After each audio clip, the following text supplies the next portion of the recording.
வீக்கான கதைகளுக்கு தான் அதெல்லாம் தேவைப்படும் ஆக்சுவலாக. ரியலி? ஆமாம்.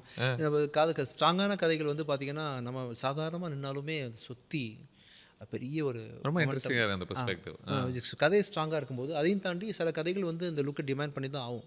ம். உதாரணத்துக்கு வந்து இந்த மாதிரி தோற்றம் உங்களுக்கு வேணும் சார், மீசை வச்சுக்கோங்க, இந்த மாதிரி முடி வச்சுக்கோங்க ம். அப்படின்ற மாதிரி அவர் லுக் அவர் ஃபிக்ஸ் பண்ணிக்கிட்டாரு. யார் நம்ம அருண் பிரபு. ம்.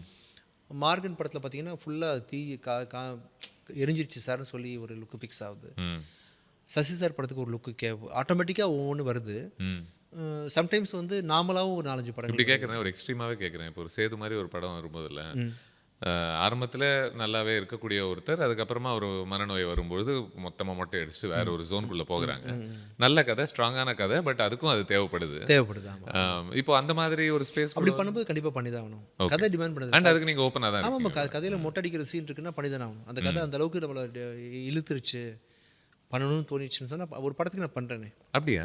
அடுத்தது படம் பண்ண போகிறேன். அந்த படம் வந்து பெரிய படம், சிஜிலேயே ஒரு 1.5 வருஷம் நிற்கும். அனௌன்ஸ் பண்ணப்பட்ட படம் பண்ணாத பண்ணல. படம். ஆமாம். ஓகே. அப்படின்னு அந்த படத்துக்கு ஒரு மொட்டை பண்ணி தான் நடிக்க போகிறேன்.